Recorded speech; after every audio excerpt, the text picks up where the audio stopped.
नमस्कार दोस्तों, इनक्रेडिबल हरिद्वार में आपका स्वागत है। सभी भोलों को मेरी तरफ से कावड़ यात्रा और सावन के महीने की ढेरों शुभकामनाएँ। आज मैं इस वीडियो में कावड़ यात्रा जो 2023 है, उसके लिए क्या उत्तराखंड सरकार द्वारा कदम उठाए गए हैं, किन नियमों का आपको पालन करना है, किन निर्देशों का ध्यान रखना है, क्या व्यवस्थाएँ की गई हैं, उन सब के बारे में मैं आपको बताने वाली हूँ। तो इस वीडियो को एंड तक देखिए ताकि आने वाली जो कावड़ यात्रा है जिसके लिए आप लोग तैयारी कर रहे हैं, या सावन में अगर आप हरिद्वार आने की कोशिश कर रहे हैं, उसके लिए जो भी आपकी तैयारियां है उसमें आपको आसानी मिलेगी।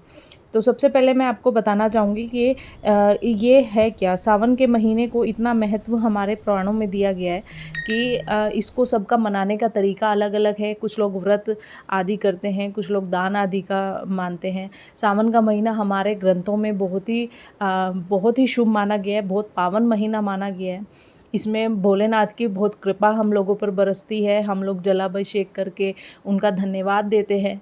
तो बहुत सी पौराणिक कथाएं भी इनसे जुड़ी हुई है, जिस वजह से हम सावन के महीने को इतना महत्व देते हैं, और इसी में एक महत्व हम कावड़ यात्रा के ज़रिए इसको देते हैं।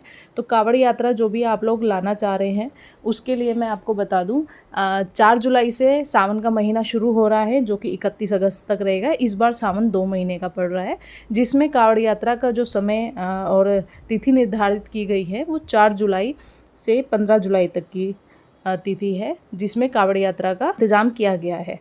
15 जुलाई को शिवरात्रि है, वो महाशिवरात्रि 15 जुलाई को है, और 15 जुलाई को कावड़ यात्रा का समापन हो जाएगा, जो शिव जी के जलाभिषेक के साथ हम मनाते हैं।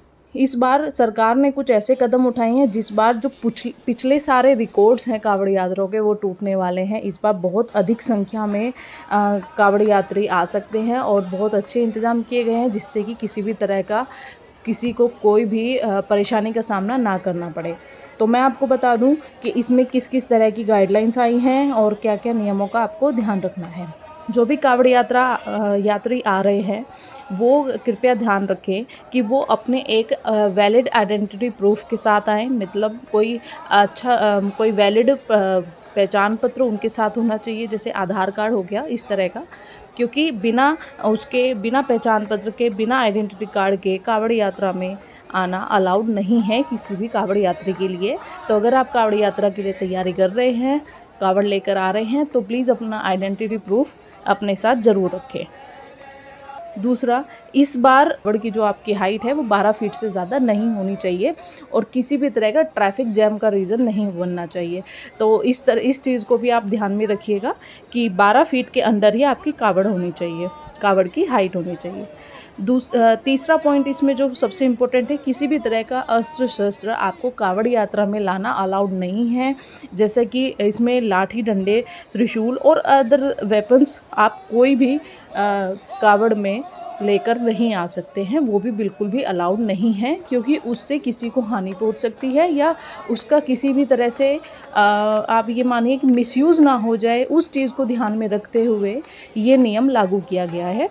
कृपया इसका भी आप ध्यान रखिए। तो फोर्थ पॉइंट है वो ये है कि अगर आप कोई भी ऐसा गाना नहीं बजना चाहिए आपके कावड़ में जो धार्मिक भावनाओं को ठेस पहुँचाए, उसका कृपया ध्यान रखिए। किसी भी तरह का धार्मिक भावनाओं को ठेस पहुँचाने वाला गाना, या कोई ऐसा कमेंट या कोई ऐसी चीज़ें नहीं होनी चाहिए जो हमारी धार्मिक भावनाओं को ठेस पहुँचाए। आप जानते हैं बहुत पावन महीना है, आस्था से आइए, यात्रा कीजिए और भोले को प्रसाद चढ़ाइए, जल चढ़ाइए। खुशी से आप इस मौसम का, इस महीने का और इन जो त्यौहार है इनका आनंद लीजिए, और कावड़ यात्रा का आनंद लीजिए, सुख शांति के साथ लीजिए। यही कोशिश है। उसके बाद 5th पॉइंट मैं आपको बता दूं, जो डीजे हैं वो कावड़ यात्रा में बैन नहीं है। आप डीजे अलाउड है, आप डीजे के साथ कावड़ यात्रा में आ सकते हैं, लेकिन आपको उनकी वॉल्यूम को कंट्रोल में रखना है। ऐसी वॉल्यूम ना हो जिससे किसी को परेशानी हो। डीजे का इस्तेमाल कीजिए, पर कम वॉल्यूम में कीजिए। ज़्यादा लिमिट से ज़्यादा वॉल्यूम आपके डीजे म्यूज़िक्स की नहीं होनी चाहिए। एक पॉइंट ये है जो आपको याद रखना है। तो ये तो 5 पॉइंट वो थे जो आपको ध्यान रखना है जब आप कावड़ यात्रा के लिए आ रहे हैं हरिद्वार। और मैं आपको बता दूं, जो गवर्नमेंट है वो भी उसकी और भी क्या तैयारियां है, वो किस तरह से इस इस दौरान सिक्योरिटी को लेके उत्तराखंड सरकार कितनी सजग है वो भी आपको ध्यान में रखना है। इस बार कम से कम 10,000 सिक्योरिटी पर्सनल वाले जो हैं वो नियुक्त किए गए हैं और उसके अलावा जो फोर्सेस हैं वो भी उसमें रहेगी। सिक्योरिटी का पूरा पुख्ता इंतज़ाम किया गया है। दूसरी बात, जो हरिद्वार और उसके आसपास के एरिया हैं वो 12 सुपर जोन्स में, 31 जोन में, 133 सेक्टर में यात्रा के लिए डिवाइड किए गए हैं।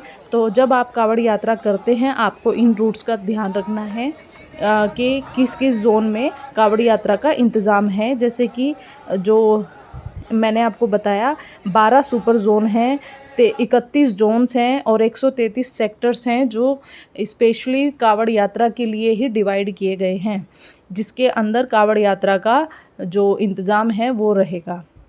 इसके बाद तीसरी चीज़ मैं आपको बताऊं जो इम्पोर्टेंटली सरकार ने इस बार कावड़ियों के लिए उनकी सुरक्षा के लिए जो पुख्ता कदम उठाए हैं उसमें ड्रोन्स और सीसीटीवी कैमरास का बहुत ही इस्तेमाल किया गया है। सोशल मीडिया का भी इस्तेमाल किया गया है जो कि टाइट सिक्योरिटी को मॉनिटर करेंगे और हर तरह की हरकतों पर नज़र रखी जाएगी। तो किसी भी तरह का उपद्रव या शांति भंग करने की अगर कोशिश की जाती है तो उनके खिलाफ़ सख्त से सख्त एक्शन लेने का ऑर्डर है। तो किसी भी तरह की मतलब ऐसे कोई भी दंडता नहीं होनी चाहिए यात्रा में जिससे कि कड़े कदम उठाने पड़े सरकार को। तो इन नियमों का और इन निर्देशों का आप पालन कीजिए। आपकी कावड़ यात्रा बहुत मंगलमय हो, शुभ हो, यही हमारी भोलेनाथ से प्रार्थना है। तो आप सभी को फिर से कावड़ यात्रा की ढेरों शुभकामनाएं। बम बम बोले।